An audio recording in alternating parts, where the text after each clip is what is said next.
everyone, in this video I will tell you about 4 maxims of conversations, and I will use some examples from movie clips and also novels. So let's move on to the first example. Here you can see the photo of a page 75 from a novel titled Kitchen by Banana Yoshimoto, and this dialogue follows the maxim of quantity because the characters just give enough information to keep the conversation clear and concise. And this is the second example from a novel titled Cast But One Shadow and Winter Love by Han Suyin, precisely in the page 153. Here, Mara and Red provide exact amount of information that is needed during the phone call, but it is not too much or too little, so it still obeys the maxim of quantity. This is the third example from a novel by Cinderella Sarif titled Orion. So in this Indonesian novel, here you can see 2 characters, which are Elsa and Orion, that are currently explaining their feelings about each other truthfully and wholeheartedly, and this makes it an example of following the maxim of quality. And this is the fourth example, still from the same novel, and here Elsa and Orion provide just enough information to answer each other during the conversation, and they provide answers that are related with the questions. Therefore, they obey the maxim of relation and quantity. Mi vida, no want to spend it with. I mean, es mi vida. Esta carrera de ser doctora, bueno, ya sé que pago por todo, pero I can see that you're very upset. Mi vida, he trabajado por 3 años y ahora You paid your Robin? traducirlo a You're her best friend, and I'm at a giant loss right now, not to mention the very sick children. Go, I got this. carrera y de repente va a entrar así va a entrar y dice que no puedo. Hey! Stop speaking Spanish, because I have to go to surgery in a minute and I don't speak Spanish. In this Grey's Anatomy clip, Kelly Torres complains about things at once in Spanish, while her coworker is tired and her friend can't understand her.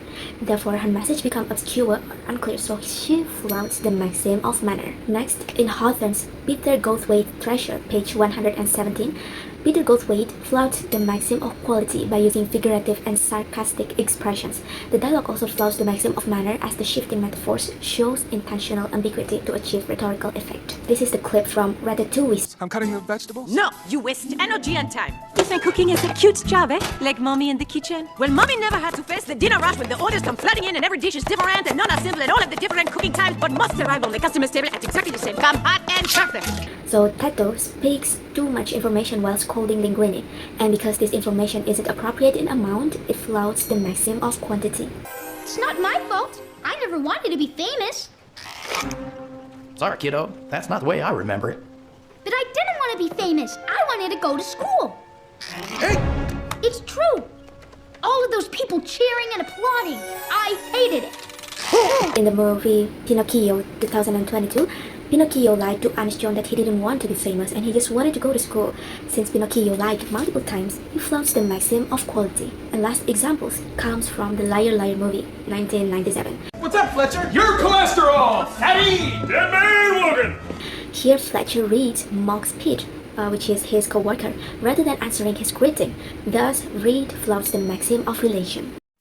Hello everyone! In this video, I'll be presenting several examples of implicature taken from Friends, Emily in Paris, Bridgerton, and The Queens of Gambit. Instead of starting with definition, I will show the scenes first, and then explain the hidden meanings behind the characters' words. These examples show how people often express something indirectly and how context helps us to understand what they truly mean. So, let's begin with the first scene. In this sense, Monica says this adoption stuff is so overwhelming. It's the biggest decision of our life. She is talking about adoption with Chandler. And even though her words are simple, the emotional way behind them is clear. A moment later, Chandler looks down on his cup and says, "There's a hair in my coffee." Monica never explicitly says she is stressed or anxious, but her tone and word choice imply emotion pressure. Chandler, meanwhile, is not just pointing out a fact. His statement works as a polite complaint and an indirect request to fix the problem. Both lines carry meanings beyond the literal word, which makes this a strong example of conversational implicature. Anthony asks Emily, "Would you like to have a coffee or he leaves the sentence unfinished, which already suggests more than just coffee. Emily responds with, "Actually, I have to get to my office." Anthony's unfinished questions imply romantic interest, something he doesn't say out loud. On the other hand, Emily's answer is unrelated to the questions, but it is functioned as a soft refusal. Her intention is clear through the context, not her literal words. Emily says, "I'm going to a gallery opening with some friends." The man replies, "Text me the address and I'll see you there." And then he ends the call. Emily never invites him, yet he assumes he is welcoming to join. His response shows a misunderstanding. Based on the implicature, he interprets her sentence as an open invitation, even though she didn't imply that. Here, the hidden meaning comes from his assumption, not her literal words. In this scene, the man asks Emily out, and she answers, "I have a boyfriend." Even though she is only stating her status, the real intention is to decline the invitation. She uses this line as a polite indirect rejection, which the man fails to pick up at first. Again, the meaning depends on the context rather than the literal language.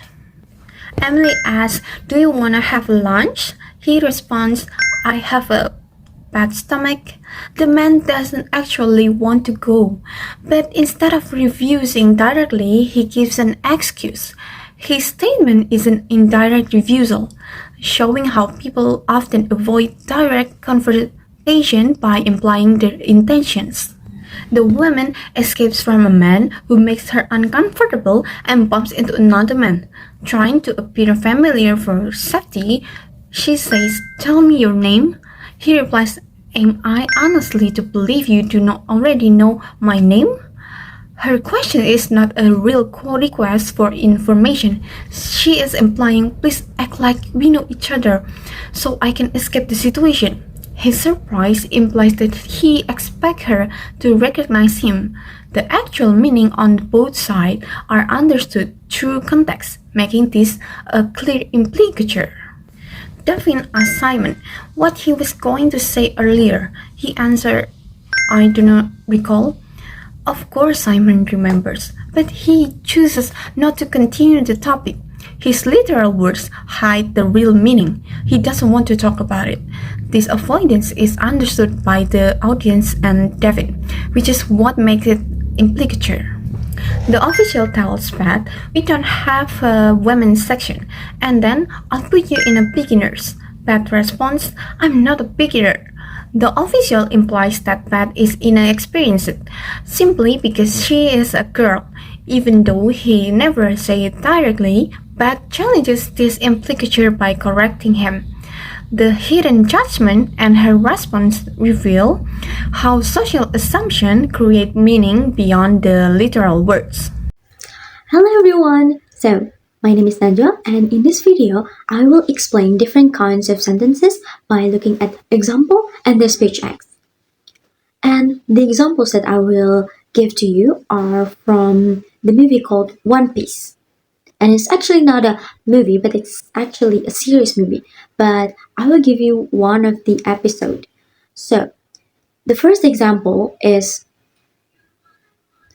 "My treasure is yours to find." And this form is actually declarative, meaning that it states something.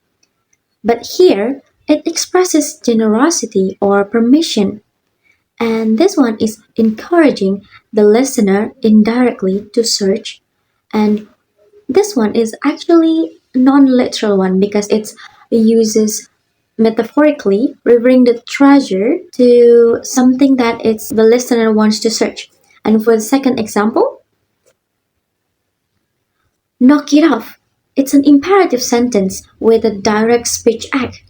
Like, imperative means to command someone, and in this sentence, it's command someone to stop. And this one is non-literal one because this one uses idiomatic phrases that "knock it off" means stop it. And for the third example, "Do you have any food here?" is actually an interrogative sentence, which means to ask questions and usually used indirectly as a polite request rather than just a question for information. Its meaning is literal because the words and also the meaning is the same. And for the fourth example, we're gonna need a boat and enough food for a few days. It's actually a declarative sentence, which means that is give information. But the function is actually an indirect speech act because it suggests someone to prepare or planning action. And it's also literal, meaning that the meaning and also the words are actually the same. And for the fifth example, do you know who I am? It's often used indirectly to assert superiority or warn. It shows that this expression is usually non-literal because the meaning and also the words are actually different. And for the sixth example, get lost is a direct imperative, which means that this one is to give command to someone. But it's a non-literal and this one use an idiomatic insult rather than literally about losing one's way, like in this video. It's not actually asking about like you get lost, but it's actually like you need to move, you need to get out of his or her side. And for the seventh example, so this one, hey, can you close this behind me? And this one is actually an interrogative sentence, meaning to ask something, to ask questions. And actually, in this sentence, in this interrogative sentence, this one, the functions are different. So it's used an indirect, so meaning to ask someone to close the door or gate. And this one use literal, meaning that the meaning and also the words are actually the same. And for the eighth example, I can fix it. Got any clue? And this actually combines two functions. The first one, for I can fix it, is actually declarative, meaning that this one is to give information. And the second one is got any glue? So this one means that this one is interrogative sentence which means to ask questions. And for I can fix it, it's actually direct one because this one is to give information about that this man is actually can fix the things. And for got any glue, it's actually an interrogative sentence which means to ask something. And functions is indirect because this means to ask that someone to give to the man the glue.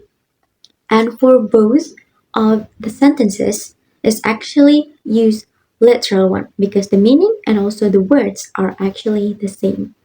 And for those examples that I already gave you, show that sentence forms like declarative, interrogative, and imperative connect with speech acts types such as assertive, directive, expressive, and also commissive. It also highlights how many utterances have indirect speech acts and can be literal or non-literal, and it depends on context and also idiomatic use. So I will explain about politeness in the Semantics-Pragmatics course from the film This Became Me. First example of politeness strategy, we analyze a scene from This Became Me where Agnes asks crew, "Can I hold your hand?"